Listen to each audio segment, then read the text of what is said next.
Hey y'all, welcome to the Crafty Cove. My name's Missy. If you like farmhouse home decor on a Dollar Tree budget, you're in the right place. Let's get started. DIY number 1. So I found these beautiful placemats at the Dollar Tree that I absolutely love. There's 2 different ones of them. I love them both. But I decided to use this Family Gathers here, one with the wreath, and we're going to take some paint sticks and use those. So the first thing I do is take my saw and I cut off the ends of all of the paint sticks. I cut 6 of these in total, just with the ends off. I will try to remember to link my saw in the description box. This thing is a lifesaver for little crafts like this. So after we get them all cut out, or cut off the tips, now we are just going to place them on our placemat, and that way we can figure out the exact length that we need. I just did this first step of cutting the tips off just because that made it easier to measure these out. So I'm just getting them where I want them, and then I'm going to mark them, and we are going to cut them again down to the right sizes. So I do the bottom first and then the top, and then I go ahead and measure out the sides. Sorry about the little bit of shaking here on my camera. I'm just now seeing it. Again, y'all know I'm trying different angles, different places in the house to craft. So hopefully in the next couple weeks, we are going to get this down pat. So after we go ahead and mark where we want to cut these exactly, we go ahead and cut those. And now we're going to take some burnt umber folk art chalk paint. We're going to paint it on and then wipe it off. Something like a stain, a little bit darker maybe than a stain, I don't know. But I do the fronts, the sides, and the tips of all of these paint sticks. I don't worry about the backs because they are going to be glued down to the placemat, so it's not a big deal.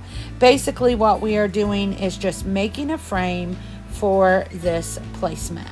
So after we get all of those painted up and let them all dry completely, if not you will have a mess.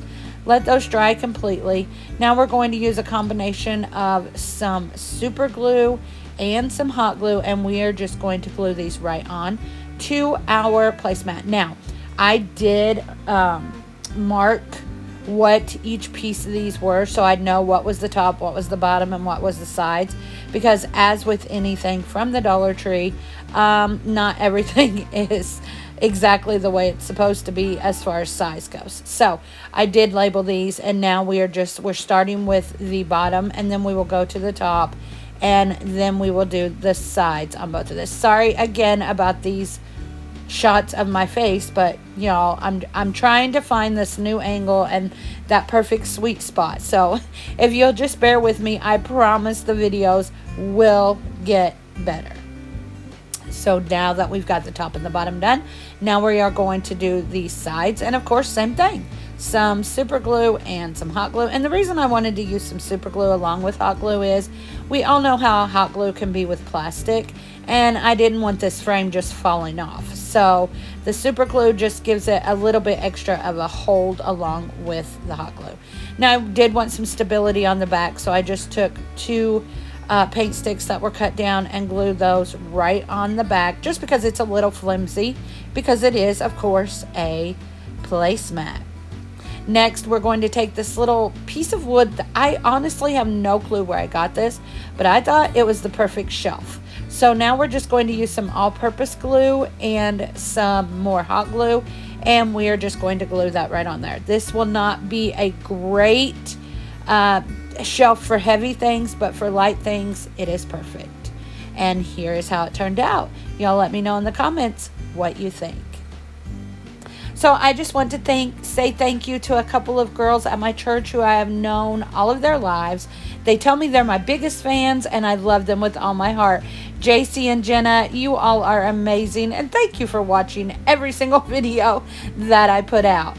If you would like to help me with some craft supplies and get a shout out in the next video, you can buy me a coffee. I will have the link posted in the description box. DIY number 2 and our final DIY for the day. This is a short video, y'all. So I decided to take 3 different sized crates from the Dollar Tree. One of the big ones without slats, where you can't see through the slats, a medium sized one, and a small one. The first thing we're going to do is, of course, remove all of the stickers and the jute from the smallest crate. Now I'm taking these little candlesticks that I found at a craft store. You can find these at Hobby Lobby also. Using our saw, and I'm cutting off the first 2 sections of each of these candlesticks.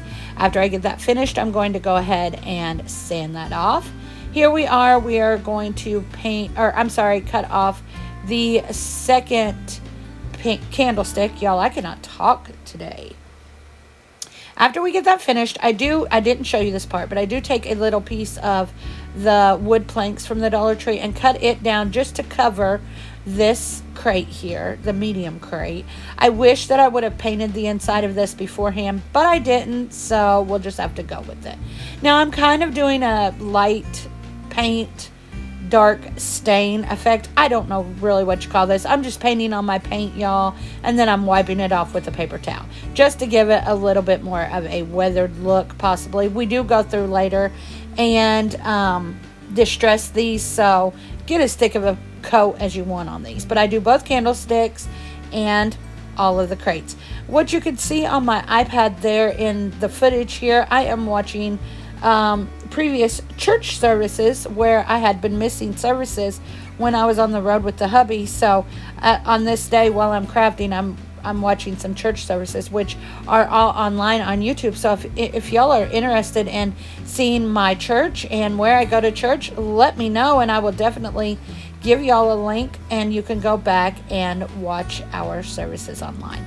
So after I get the candlesticks done, now I'm doing all 3 of the crates. Now I do the tops, the bottoms, and the sides. I don't worry about, again, the insides on these first 2 crates. I wish I would have done the inside on the medium-sized one, but I wasn't going to start all over.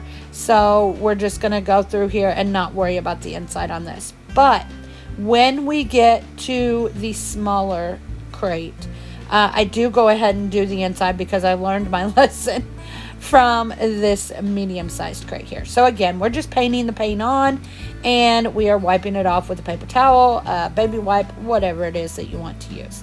So here I am painting the smaller crate on the inside, and then we do paint the entire outside also of this crate. So all 3 of the crates plus the 2 candlesticks get a really good coat of this burnt umber paint painted on and then wiped off.